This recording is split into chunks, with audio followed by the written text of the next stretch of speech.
സംസ്ഥാന ന്യൂനപക്ഷ സ്കോളർഷിപ്പ് വെട്ടിക്കുറച്ച സംസ്ഥാന സർക്കാരിന്റെ നടപടിക്കെതിരെയാണ് ഇപ്പോൾ സമസ്തയുടെ പോഷക സംഘടനയായിട്ടുള്ള SMF രംഗത്ത് വന്നിരിക്കുന്നത്. സംസ്ഥാന സർക്കാർ ഈ ഒരു തീരുമാനം പുനഃപരിശോധിക്കണമെന്ന ഉൾപ്പെടെയുള്ള ആവശ്യങ്ങളാണ് SMF മുന്നോട്ട് വെക്കുന്നത്. SMFന്റെ നേതാവ് കൂടിയായിട്ടുള്ള ശ്രീ അബ്ദുൾ സമദ് പൂക്കോട്ടൂർ നമുക്കൊപ്പം ചേരുന്നുണ്ട്. ഈ സർക്കാരിന്റെ ഒരു നടപടി അത് യാദൃശ്ചികമാണോ, എങ്ങനെയാണ് വിലയിരുത്തുന്നത്? യാദൃശ്ചികമാണെന്ന് പറയാൻ വയ്യ. കാരണം വളരെ നേരത്തെ തന്നെ ന്യൂനപക്ഷത്തിന് ഒരുപാട് നഷ്ടങ്ങൾ ഇവിടെ സംഭവിച്ചു. 80-20 അതുപോലെ തന്നെ നമ്മുടെ ഭിന്നശേഷിക്കാരുടെ സംവരണം വർദ്ധിപ്പിച്ചപ്പോഴുണ്ടായ 2 ടേൺ മുസ്ലിങ്ങൾക്ക് നഷ്ടപ്പെടൽ, ഇതൊക്കെ ഇങ്ങനെ സംഭവിച്ചതിനിടയ്ക്ക് ഇപ്പോൾ ചെലവ് ചുരുക്കൽ എന്ന പേരിൽ ഈ ന്യൂനപക്ഷ സ്കോളർഷിപ്പുകൾ 50% മൊത്തം വെട്ടിക്കുറച്ചു. വിവിധ സ്കോളർഷിപ്പുകളുണ്ട്. ഭൂരിപക്ഷ സ്കോളർഷിപ്പുകൾ UDFൻ്റെ കാലഘട്ടത്തിൽ കൊണ്ടുവന്നതാണ്. ആ സ്കോളർഷിപ്പ് വെട്ടിക്കുറച്ചത് യാദൃശ്ചികമാണെന്ന് പറയാൻ വയ്യ. കാരണം യാദൃശ്ചികമാണ് എങ്കിൽ ഇതിൽ ഉത്തരവാദിത്തമുള്ള ന്യൂനപക്ഷ ക്ഷേമത്തിന് വേണ്ടിയുള്ള കോർപ്പറേഷൻ ഇവിടെയുണ്ട്, കമ്മീഷനുണ്ട് ഇവിടെ. ആ കമ്മീഷൻ ശരിക്കും അതിൽ ഇടപെടേണ്ടതായിരുന്നു, അവരല്ലേ ചെയ്യേണ്ടത്. അപ്പോൾ ഗവൺമെൻറ് ഇത് ചെയ്തത് ന്യൂനപക്ഷത്തോടുള്ള ഒരു ക്രൂരതയാണ്. മാത്രമല്ല ചെറിയൊരു തുകയാണ്. ഈ തുക കൊണ്ട് ഒരിക്കലും ഗവൺമെൻറ്റിൻ്റെ ഈ ചെലവ് നിർത്താൻ കഴിയില്ല. ധൂർത്തുകളും മറ്റും ഒഴിവാക്കി ഈ കാര്യം മെയിൻറ്റെയിൻ ചെയ്ത് പോകുന്നതിന് പകരം വിദ്യാർത്ഥികളുടെ അവകാശം, അതും പ്രത്യേകിച്ച് ന്യൂനപക്ഷ പിന്നാക്ക വിഭാഗത്തിൻ്റെ അവകാശം നഷ്ടപ്പെടുത്തിയത് നീതീകരിക്കാനാവില്ല. എന്താണ് SMF എന്താണ് ആവശ്യപ്പെടുന്നത്? എന്ത് തരത്തിലുള്ള നടപടിയിലേക്കാണ് SMF കടക്കുന്നത്? SMF ആവശ്യപ്പെടുന്ന ഒന്നാമത് ഈ വിഷയത്തിൽ നമ്മുടെ കേരളത്തിലെ ന്യൂനപക്ഷ കമ്മീഷൻ ഇതിൽ ഇടപെടണം. അവർക്കിതിൽ ചിലത് ചെയ്യാൻ കഴിയും. അവർ അതിൽ ഉത്തരവാദിത്വം നിർവഹിക്കണം. 1. 2, ഗവൺമെൻറ് ഇത് പുനഃപരിശോധിക്കണം. കാരണം ഗവൺമെൻറ്റിനെ സംബന്ധിച്ചിടത്തോളം ഗവൺമെൻറ് ഇനി ഏത് രീതിയിലാണ് ഇത് ചെയ്തതെങ്കിലും മൊത്തം ചെലവ് കുറയ്ക്കേണ്ട ഭാഗമാണെങ്കിലും ഈ സ്കോളർഷിപ്പ് എന്ന് പറഞ്ഞാൽ ഒരു ചെറിയ തുകയാണ്. അത് വെട്ടിക്കുറച്ചിട്ട് ഗവൺമെൻറ് ഒന്നും കിട്ടാനില്ല. അത് ഗവൺമെൻറ് പുനഃസ്ഥാപിക്കണം, പുനഃപരിശോധിക്കണമെന്ന് SMF ശക്തമായി ആവശ്യപ്പെടുകയും അതിനുവേണ്ട ജനബോധവൽക്കരണം നടത്തുകയും ചെയ്യും. ന്യൂനപക്ഷങ്ങളുമായി ബന്ധപ്പെട്ട പല വിഷയങ്ങളിലും സംസ്ഥാന സർക്കാരിൻ്റെ ഭാഗമായി നിൽക്കുന്ന, ആ പാർട്ടിയുടെ ഭാഗമായി നിൽക്കുന്ന ആളുകൾ ഉൾപ്പെടെ നിലപാട് പറയുന്നുണ്ട്. പക്ഷേ ഇത്തരം വിഷയങ്ങളിൽ ഇവിടെയുള്ള സംഘടനകൾക്കുൾപ്പെടെ അതൃപ്തിയുണ്ടെന്ന് അറിഞ്ഞിട്ടും പല ഘട്ടങ്ങളും പ്രതികരിക്കാനോ തീരുമാനങ്ങൾ എടുക്കാനോ ഇവരൊന്നും തയ്യാറാകുന്നില്ല. അപ്പോൾ സ്വാഭാവികമായിട്ടും ഇതിൽ സ്വീകരിക്കുന്നൊരു നിലപാടിനെക്കുറിച്ച് ഒരു വിമർശനം പുറത്ത് നിലനിൽക്കുന്നുണ്ട് അവരെ സംബന്ധിച്ച്. സ്വാഭാവികമായും ഞാൻ നേരത്തെ സൂചിപ്പിച്ചതുപോലെ നമ്മുടെ ന്യൂനപക്ഷ കമ്മീഷൻ അവർ ശമ്പളം വാങ്ങുന്നുണ്ട്. അവർ ഈ ഒരു കാര്യം മാത്രമാണ് അവരുടെ അജണ്ട, ന്യൂനപക്ഷത്തിൻ്റെ ക്ഷേമം. അവർ സർക്കാരിന് അടിപ്പെട്ട് രാഷ്ട്രീയ അടിമകളായി മാറിയാൽ ഇങ്ങനെയൊക്കെ സംഭവിക്കും. അതുപോലെ തന്നെ ആ പാർട്ടിയിൽ ഒരുപാട് ന്യൂനപക്ഷ സമുദായത്തിൽപ്പെട്ട ആളുകളുണ്ട്. അവർ തീർച്ചയായും ഇതിനെതിരെ ശക്തമായി പ്രതികരിക്കേണ്ടതാണ്. അതൊരു വർഗീയമായ രീതിയിലോ വിഭാഗീയത രീതിയിലോ അല്ല പറയേണ്ടത്. കാരണം സമൂഹത്തിലെ എല്ലാ ജനവിഭാഗവും ഒരുപോലെ പുരോഗമിക്കുമ്പോഴാണ് ദേശീയ ഉരുക്കോദനം ഉണ്ടാകുന്നത്. നമ്മുടെ ഭരണഘടന 15(4) കൃത്യമായി പറഞ്ഞതാണല്ലോ, ബാക്കിൽ നിൽക്കുന്ന ആളുകൾ ഉയർത്തിക്കൊണ്ടുവരണമെന്ന്. അതിവിടെ നടക്കണം. അതിന് തടസ്സമല്ല ഈ വിഷയം. അതാണ് നമ്മൾ പറയുന്നത്. നമ്മളിത് വർഗീയമായിട്ടല്ല പറയുന്നത്. പിന്നെ ഒരു ന്യായം ചിലർ പറയുന്നത് ന്യൂനപക്ഷത്തിൽപ്പെട്ട ക്രൈസ്തവ, മുസ്ലിം എല്ലാ വിഭാഗത്തെയും ഒരുപോലെ കണ്ടുകൊണ്ട് വെട്ടിക്കുറച്ചു എന്നാണ്. അതൊരു ന്യായമല്ല.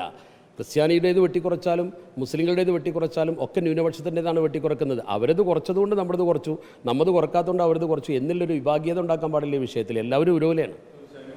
മായി ബന്ധപ്പെട്ട വിഷയങ്ങൾ പറയുന്ന സമയത്ത് മുഖ്യമന്ത്രിയൊക്കെ തന്നെ ജമാഅത്ത് ഇസ്ലാമിയുമായി ബന്ധപ്പെട്ട സംഘടനകളെ ചേർത്ത് പറയുന്നുണ്ട്, ലീഗുമായി ചേർത്ത് വലിയ വിമർശനം ഉന്നയിക്കുന്നുണ്ട്. പക്ഷേ സംഘടനകൾക്ക് അതൃപ്തിയുള്ള ഇത്തരം വിഷയങ്ങളിൽ ഒരു പ്രതികരണം നടത്താൻ പോലും ഇവർ തയ്യാറാകുന്നില്ല എന്നുള്ളത്. അപ്പം ഈ പറയപ്പെടുന്ന വിവാദങ്ങളൊക്കെ തന്നെ പലതും മറച്ചു വെക്കാനാണെന്ന് അങ്ങ് നേരത്തെ പറയുന്നുണ്ടായിരുന്നു. അതൊന്ന് വ്യക്തമാക്കാം.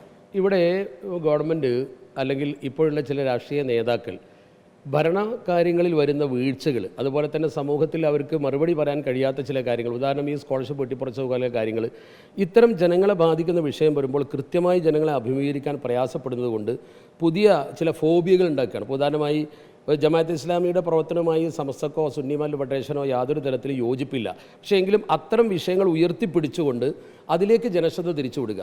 ഇപ്പോൾ മുസ്ലിം ലീഗ് പാർട്ടിയെ ഒരു പക്ഷത്ത് നിർത്തിക്കൊണ്ട് അവർ വർഗീയതയോട് കൈകോർക്കുകയാണ്. അവർ ഒരു പുതിയ ഒരു മതരാഷ്ട്രവാദത്തിലേക്ക് പോവുകയാണ് മുസ്ലിം ലീഗ് എന്നൊക്കെ പറഞ്ഞുകൊണ്ട് ഒരു പ്രത്യേക ഫോബിയ ഉണ്ടാക്കുക. അങ്ങനെ ജനങ്ങളുടെ ശ്രദ്ധ തിരിച്ചുവിട്ട് ചർച്ച തിരിച്ചുവിടുകയും അതേസമയത്ത് ന്യൂനപക്ഷത്തിൻ്റെ അവകാശങ്ങൾ നിഷേധിക്കുകയും ചെയ്യുക എന്നതാണ്. മറിച്ച് ഇവർ ആരെയാണോ ഈ രീതിയിൽ പ്രതിസ്ഥാനത്ത് നിർത്തുന്നത് അവരുമായി ഇവർ നേരത്തെ യോജിക്കുകയും വോട്ട് വാങ്ങുകയും അവരുടെ കൂടെ യോഗത്തിൽ പങ്കെടുക്കുകയും ഒക്കെ ചെയ്ത അനുഭവമുള്ള കേരളത്തിലെ ജനങ്ങളുടെ മുമ്പിലാണ് മുസ്ലിം ലീഗിനെ കുറിച്ച് പുകഴ്ത്തുകയും മുസ്ലിം ലീഗ് ഒരു മതേതര പാർട്ടിയാണെന്ന് ആവർത്തിച്ച് പറയുകയും അവരെ മുന്നണിയിലേക്ക് ലഭിക്കാൻ ആവശ്യമായതൊക്കെ ചെയ്യുകയും ചെയ്ത ശേഷം പിന്നീട് കൈവിട്ടു പോകുന്നു എന്ന് കണ്ടപ്പോൾ അവരെ പ്രതിസ്ഥാനത്ത് നിർത്തുകയും അവർ ഈ വർഗീയത വളർത്തുന്നവരാണെന്ന് പറയുകയും ചെയ്യുന്ന, അവർ അപകടകാരികളാണെന്ന് പറയുകയും ചെയ്യുന്ന ഈ സമീപനം യഥാർത്ഥത്തിൽ എല്ലാവർക്കും തിരിച്ചറിയാൻ കഴിയും. വസ്തുതയിൽ നിന്ന് ഒളിച്ചോടാനുള്ള ഒരു തെറ്റായ പ്രചരണമാണത് എന്ന് തീർത്ത് പറയാൻ നമ്മൾ ആഗ്രഹിക്കുകയാണ്.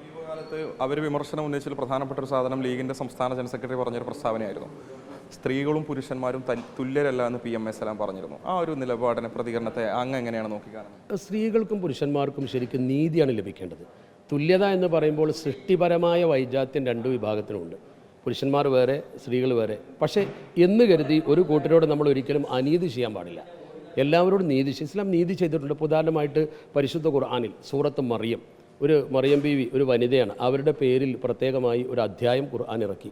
അതുപോലെ തന്നെ ഒരു സ്ത്രീയുടെ സങ്കടം അവൾ ഭർത്താവിനെ കുറിച്ച് പരാതിയായി അള്ളാഹുവിനോട് പറഞ്ഞപ്പോൾ ആ വിഷയം മാത്രം ഉദ്ധരിക്കുന്നതിന് വേണ്ടി ഖുർആനിൽ സൂറത്തുൽ മുജാദില എന്നൊരു സൂറത്തുണ്ട്. അപ്പോൾ ഇസ്ലാമികമായ ചരിത്രം പരിശോധിച്ചാൽ പഴയ കാലത്ത് ആയിഷ ബീവി റളിയല്ലാഹു തആല 2000-ൽ പരം ഹദീസുകൾ നിവേദനം ചെയ്തിട്ടുണ്ട്. വലിയ ജ്ഞാനികളുണ്ട്, റാബിയത്തുൽ അദവിയ ബീവിയെ പോലെ വലിയ വലിയ സൂഫി ജ്ഞാനികളായ സ്ത്രീകളുണ്ടായിട്ടുണ്ട്. അങ്ങനെയുള്ള വലിയ ഒരു പാരമ്പര്യമുള്ള മതമാണ് ഇസ്ലാം. ഒരിക്കലും സ്ത്രീകളെ അവഗണിക്കുന്നില്ല. പക്ഷേ ഇവരീ പറയുന്നത്, ഈ തുല്യത എന്ന് പറയുന്നത് ശരിക്കും നമ്മൾ തിരിച്ചു ചോദിക്കണം. കാരണം ഇപ്പോൾ ബസ്സിൽ കയറുകയാണ്, അവർക്ക് പ്രത്യേക സീറ്റ്. KSRTC ബസ്സിൽ ഒരു വനിതാ കണ്ടക്ടറാണെങ്കിൽ ആ സീറ്റിൽ പുരുഷൻ ഇരിക്കാൻ പാടില്ല. ട്രെയിനിൽ പ്രത്യേക ബോഗി. ലോകം മുഴുവൻ നമ്മൾ സഞ്ചരിച്ചാൽ WC പ്രത്യേകം. ഇതൊക്കെ സ്ത്രീകൾക്കൊരു പരിഗണനയാണ്. അപ്പോൾ അവർ പരിഗണന അർഹിക്കുന്നുണ്ട് എന്നാണ് അത് സൂചിപ്പിക്കുന്നത്. അതിൻ്റെ അർത്ഥം തുല്യത അവർക്ക് നേരത്തെ എല്ലാ കാര്യത്തിലും ഉണ്ടെങ്കിൽ ഈ പരിഗണനയുടെ കാര്യമില്ലല്ലോ. നീതിയിൽ, ന്യായത്തിൽ, എല്ലാത്തിലും അവർക്ക് തുല്യ നീതി കൊടുക്കണം. അതേ സമയത്ത് അവർ സ്ത്രീയും പുരുഷനും സമന്മാരാണെന്ന വാദം ശരിയല്ല, നമ്മൾ അംഗീകരിക്കുന്നില്ല. സലാം പറഞ്ഞത് കൃത്യമാണ്. അദ്ദേഹം ഏത് സാഹചര്യത്തിലാണത് പറഞ്ഞത് എന്ന് നമ്മൾ പരിശോധിക്കണം. പക്ഷെ അദ്ദേഹം ഒറ്റവാക്കിൽ സ്ത്രീയും പുരുഷനും തുല്യനാണോ എന്ന ഒറ്റ ചോദ്യത്തിന് നീതിയുടെ കാര്യത്തിൽ തുല്യരാണെന്നും സൃഷ്ടിപ്പിലും അതുപോലുള്ള പൊതുപ്രവർത്തന രംഗത്തും സാമൂഹ്യ മേഖലയിലുമൊന്നും അവർക്ക് പുരുഷനെ പോലെ ആകാൻ സ്ത്രീക്ക് കഴിയില്ല എന്നതും, സ്ത്രീയെ പോലെ ആകാൻ പുരുഷനും കഴിയില്ല. ഒരു കുഞ്ഞിനെ പോറ്റി വളർത്തുന്ന കാര്യത്തിൽ ഒരു പെണ്ണ് കാണിക്കുന്ന ടോളറൻസ് ഒരിക്കലും ഒരു പുരുഷന് കഴിയില്ല. അപ്പോൾ അവർക്ക് അവരുടേതായ കഴിവുണ്ട്, പുരുഷന് പുരുഷൻ്റെതായ കഴിവുണ്ട്, രണ്ടും വ്യത്യസ്തമാണ്. സമാനമായ വിഷയത്തിൽ AP വിഭാഗത്തിൻ്റെ നേതാവായിട്ടുള്ള കാന്തപുരം പറഞ്ഞൊരു പ്രസ്താവനയും സമീപകാലത്ത് ആ രീതിയിൽ വലിയ ചർച്ചയായിരുന്നു. അദ്ദേഹത്തിൻ്റെ പാർട്ടി സംഘടനയിലെ അനുയായികളോടാണ് ഇത് പറഞ്ഞത് എന്നുള്ളതായിരുന്നു. അതുമായി ബന്ധപ്പെട്ട് പിന്നീട് പുറത്തു വന്ന പ്രതികരണങ്ങൾ, അതിനോടുള്ള അങ്ങയുടെ ഒരു പറഞ്ഞത് ആരാണ് എന്നതല്ല വിഷയം. ആ കാര്യം കാന്തപുരം ഉസ്താദ് പറഞ്ഞാലും അത് ശരിയാണ്. അത് ആരാണ് പറഞ്ഞത് എന്നല്ല വിഷയം. അദ്ദേഹം പറഞ്ഞത് വളരെ വസ്തുതയാണ്. പക്ഷേ ഇതിലൊരു കാര്യം മനസ്സിലാക്കണം. പണ്ഡിതന്മാർ പറയുന്ന വിഷയം അവരുടെ മതത്തിൽ വിശ്വസിക്കുന്ന ഈ പണ്ഡിതന്മാർ അംഗീകരിക്കുന്ന ആളുകൾ മാത്രമേ അംഗീകരിക്കേണ്ടതുള്ളൂ. അത് തള്ളിക്കളയാവുന്നവർക്ക് തള്ളിക്കളയാം. പക്ഷെ അദ്ദേഹം പറഞ്ഞത് തെറ്റാണ് എന്ന് മറുഭാഗത്തിരുന്ന് പറയാൻ കഴിയില്ല.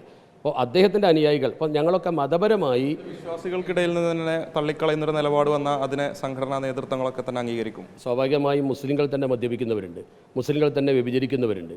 അത് ഇസ്ലാമിൻ്റെ കുറ്റമല്ല, അത് മുസ്ലിം പണ്ഡിതന്മാരുടെ കുറ്റവുമല്ല. മതത്തിൻ്റെ ചട്ടക്കൂട് പൊളിച്ച് പുറത്തു പോകുന്ന ആളുകളെ കുറിച്ച് നമുക്ക് ചർച്ചയില്ല. കാന്തപുരം AP അബൂബക്കർ മുസ്ലിയാർ പറഞ്ഞത് സ്ത്രീയും പുരുഷനും കുറിച്ചുള്ള ഇസ്ലാമികമായ കാഴ്ചപ്പാടാണ്. ഇസ്ലാമികമായ കാഴ്ചപ്പാട് പറഞ്ഞത് ആരാണെങ്കിലും അത് ഖുർആനിനും സുന്നത്തിനും അനുയോജ്യമായതാണ് പറഞ്ഞതെങ്കിൽ ആര് പറഞ്ഞാലും നമ്മൾ അംഗീകരിക്കും. അതല്ല, ഖുർആനിനും സുന്നത്തിനും എതിരാണെങ്കിൽ ആര് പറഞ്ഞാലും എന്നെ തള്ളിക്കളയുകയും ചെയ്യും. ഏറ്റവും അവസാനമായിട്ട് ഒരു ഭാഗത്ത് ആദർശ സമ്മേളനങ്ങൾ നടക്കുന്നുണ്ട്, സമസ്തയുടെ പോഷക സംഘടനകൾ ഭാഗമായിട്ട്. ഇപ്പോൾ SMF നവോത്ഥാന സമ്മേളനങ്ങൾ തുടങ്ങിയിട്ടുണ്ട്. അതിനൊരു മറുപടി എന്നോളമാണോ ഇപ്പോൾ നവോത്ഥാന സമ്മേളനങ്ങൾ? SMFൻ്റെ നവോത്ഥാന സമ്മേളനം ആർക്കും മറുപടിയല്ല, ആരെങ്കിലും സമ്മേളനം വെച്ചതിന് പകരമായി വെക്കുന്നതുമല്ല. SMF വളരെ നേരത്തെ ഈ പ്രശ്നങ്ങളൊക്കെ ഉണ്ടാകുന്നതിന് മുമ്പേ ഒരു വർഷത്തെ കർമ്മ പദ്ധതി തയ്യാറാക്കിയിരുന്നു. ആ കർമ്മ പദ്ധതിയിലെ ഭാഗമായതാണ് നമ്മുടെ നവോത്ഥാന സമ്മേളനം. ഈ നവോത്ഥാന സമ്മേളനത്തിൽ ഇപ്പോൾ നമ്മൾ വിഷയമാക്കുന്ന പ്രധാനപ്പെട്ട വിഷയം ഒന്ന് വഖഫ്, അതുപോലെ തന്നെ ഇപ്പോൾ ഈ സ്കോളർഷിപ്പ് വിഷയം ഇനി വരും, അതുപോലെ തന്നെ വിവാഹമോചനം വർദ്ധിക്കുന്നു, അതുപോലെ തന്നെ ഈ ഒളിച്ചോട്ടം വർദ്ധിക്കുന്നു, കാരണം വിവാഹത്തിലെ ധൂർത്തുകൾ വർദ്ധിക്കുന്നു. അതിന് പ്രീമെറിറ്റൽ കോഴ്സ്, അനുബന്ധമായ സംവിധാനം, വിദ്യാഭ്യാസ ഗൈഡൻസ് പോലുള്ള കാര്യങ്ങൾ മഹലിൽ നടത്തുന്നതിനെ കുറിച്ചുള്ളൊരു ബോധവൽക്കരണമാണ് നടത്തുന്നത്, അല്ലാതെ മറ്റുള്ളവർക്ക് മറുപടിയല്ല. അതേസമയം അവർ ചില സ്ഥലത്ത് പ്രസംഗിച്ച് സമൂഹത്തിൽ ചില വിഭാഗീയത, അപ്പോൾ ഉദാഹരണമായിട്ട് വാഫി വിഷയം അതുപോലുള്ള കാര്യങ്ങൾ, അത് ഒരു CSC വിഷയം, അത് ഒരു മേശയ്ക്ക് ചുറ്റും ഇരുന്നു കൊണ്ട് തീർക്കുന്നതിന് വേണ്ടി സമസ്ത ഒരു സമിതിയെ ചുമതലപ്പെടുത്തിയിട്ടുണ്ട് എന്നാണ് സാദിഖ് അലി ശിഹാബ് തങ്ങൾ പറഞ്ഞത്. അത് ആ ചർച്ച ഒരു റൂമിൽ ഒരു മേശയ്ക്ക് ചുറ്റും ഇരുന്ന് നടത്തേണ്ടതാണ്. എന്നിട്ട് അവർ ആ വിഷയത്തിൽ ഒരു കൃത്യമായ ക്ലാരിഫിക്കേഷൻ വരുത്തേണ്ടതാണ്, തീരുമാനമെടുക്കേണ്ടതാണ്. അതിനു മുമ്പ് നമ്മൾ അങ്ങാടിയിൽ വന്ന് ജനങ്ങളോട് പറഞ്ഞ് ജനങ്ങളെ ചേരിതിരിക്കുന്നൊരു പ്രസംഗം ചെയ്താൽ സ്വാഭാവികമായും സമൂഹത്തിൽ അതിൻ്റെ ഇമ്പാക്റ്റ് ഉണ്ടാവും. അപ്പോൾ ചില തെറ്റായ ധാരണകളെ തിരുത്താൻ വേണ്ടി അതുമായി കൂടുതൽ ബന്ധമുള്ള ആളുകൾ കാര്യങ്ങൾ പറഞ്ഞിട്ടുണ്ടാവാം. അതല്ലാതെ ഈ നവോത്ഥാന സമ്മേളനം ഒരിക്കലും ഈ ഇവരുടെ അല്ലെങ്കിൽ ഈ ആദർശം എന്ന് പറഞ്ഞാൽ അവർ പറയുന്ന ആദർശവും നമ്മുടെ ആദർശവും ഒന്ന് തന്നെയാണ്. ആദർശത്തിൽ ആർക്കും തർക്കമൊന്നുമില്ല. പക്ഷേ ആദർശ സമ്മേളനത്തിന് വിരുദ്ധമായിട്ടാണ് നമ്മൾ സുന്നി മഹല്ല് ഫെഡറേഷൻ്റെ ഈ സമ്മേളനം നടത്തുന്നത് എന്ന ധാരണ തെറ്റാണ്. ഏറ്റവും അവസാനമായിട്ട് ഒരു ചോദ്യം കൂടി ചോദിക്കാനുള്ളത്, ഇപ്പോൾ കഴിഞ്ഞ ദിവസം സാദിഖ് അലി തങ്ങൾ പറഞ്ഞത് PK കുഞ്ഞാലിക്കുട്ടി തന്നെയായിരിക്കും അടുത്ത നിയമസഭാ തെരഞ്ഞെടുപ്പിലും UDFനെ ലീഡ് ചെയ്യുന്നതും മുസ്ലിം ലീഗിനെ ലീഡ് ചെയ്യുന്നു ഒബ്വിയസ്ലി. അതോടൊപ്പം തന്നെ ഉപമുഖ്യമന്ത്രി അല്ലെങ്കിൽ മുഖ്യമന്ത്രി സ്ഥാനത്തിന് വരെ അദ്ദേഹം അർഹനാണ്, കോൺഗ്രസ് സമ്മതിച്ചാൽ അതിന് സാധിക്കുമെന്ന് അദ്ദേഹം ചിരിച്ചുകൊണ്ട് പറയുന്നുണ്ട്. ഇപ്പോൾ നേരത്തെ അങ്ങ് പറഞ്ഞ പല വിഷയങ്ങളിലും കുഞ്ഞാലിക്കുട്ടിയുടെ പേരെടുത്ത് പറയുന്നുണ്ട്. പല ഘട്ടങ്ങളിലായിട്ട് നിങ്ങളെ സംഘടനകളെ സംബന്ധിച്ച് പല സഹായങ്ങൾ, അതനുസരിച്ചുള്ള പദ്ധതികൾ നടപ്പിലാക്കിയിരുന്ന മന്ത്രി കൂടിയായിരുന്നു അദ്ദേഹം. ആ ഒരു പ്രതികരണത്തിന് എങ്ങനെയാണ് കാണുന്നത്? അതിനത്രത്തോളം ഒരു ക്യാപ്പബിലിറ്റിയുള്ളൊരു നേതാവാണോ കുഞ്ഞാലിക്കുട്ടി ഈ പറയപ്പെടുന്ന നിലപാടുകളിലൊക്കെ? അക്കാര്യം മുസ്ലിം ലീഗിൻ്റെ നേതൃത്വമാണ് ചോദിക്കേണ്ടത്. ആരാണ് മുഖ്യമന്ത്രിയാവുക അല്ലെങ്കിൽ ആരാണ് ഉപമുഖ്യമന്ത്രിയാവുക, പറയേണ്ട ആൾ ഞാനല്ല. പക്ഷേ അദ്ദേഹം ഒരു രാഷ്ട്രീയ ചാണക്യനാണ് എന്ന് എല്ലാവരും അംഗീകരിച്ച കാര്യമാണ്. അദ്ദേഹത്തിന് അതിനുള്ള ഒരു കഴിവുണ്ടെന്നുള്ള കാര്യത്തിൽ നിഷേധിക്കാൻ കഴിയില്ല. കഴിവ് ആരുടെ കഴിവ് നമുക്ക് അംഗീകരിക്കാമല്ലോ. കേരളത്തിൽ അദ്ദേഹം കൈകാര്യം ചെയ്ത വകുപ്പുകളൊക്കെ മനോഹരമായി കൈകാര്യം ചെയ്തിട്ടുണ്ട്. ഡിസാസ്റ്റർ മാനേജ്മെൻറ്റിന് പ്രശ്നങ്ങൾ തീർക്കാൻ മുന്നണിയിൽ തന്നെ ഒരു ലൈസൺ കമ്മിറ്റിയൊക്കെ വിളിക്കുമ്പോൾ വിഷയങ്ങൾ ഒരു സൊല്യൂഷൻ കണ്ടെത്താനൊക്കെ കഴിവുള്ള ഒരാളാണ് അദ്ദേഹം എന്ന് പലരും പറയാറുണ്ട്. അക്കാര്യത്തിൽ അദ്ദേഹവുമായി നമുക്ക് രാഷ്ട്രീയമായി കൂടുതൽ അദ്ദേഹവുമായി ഇത്തരം വിഷയങ്ങളിൽ ഇടപെട്ട് പരിചയമില്ലാത്തത് കൊണ്ട് നമുക്ക് കൂടുതൽ പറയാൻ കഴിയില്ലെങ്കിലും അദ്ദേഹം സമുദായത്തിൽ എന്ത് വിഷയമുണ്ടാകുമ്പോഴും അത് ഡൈല്യൂട്ട് ചെയ്ത് എങ്ങനെയെങ്കിലും യോജിപ്പിച്ച് നിർത്താനുള്ള ഒരു മീഡിയേറ്ററായിട്ട് കുഞ്ഞാലിക്കുട്ടി സാഹിബിനെ എല്ലാവരും അംഗീകരിക്കുന്നുണ്ട്. അതുകൊണ്ടാണല്ലോ ഇപ്പോൾ ഈ വാഫി വിഷയത്തിൽ, സമസ്തയിലെ വിഷയങ്ങളിൽ, അതുപോലെ നേരത്തെ എ.പി. അബൂബക്കർ മുസ്ലിയാരും സമസ്തയും ഉണ്ടായിരുന്ന വിഷയത്തിലൊക്കെ അദ്ദേഹം അതിൻ്റെ ഒരു റോള്, അതായത് സമുദായത്തെ ഒന്നിച്ച് നിർത്തുന്നിടത്ത് അദ്ദേഹത്തിന് വഹിക്കാൻ കഴിയുന്ന റോൾ അദ്ദേഹം വഹിക്കാറുണ്ട്. വളരെ വിശദമായി ശ്രീ അബ്ദുൾ സമദ് പൂക്കോട്ടൂരാണ് നമ്മളോട് സംസാരിച്ചത്. സമകാലിക വിഷയങ്ങളിൽ, ന്യൂനപക്ഷ സ്കോളർഷിപ്പ് ഉൾപ്പെടെയുള്ള വിഷയങ്ങളിലാണ് അദ്ദേഹം നമ്മളോട് നിലപാട് വ്യക്തമാക്കിയിട്ടുള്ളത്. വീഡിയോ ജേർണലിസ്റ്റ് ഷിപ്പു CS-നൊപ്പം reporter Mubashir P. Akbar, in reporter, Malappuram.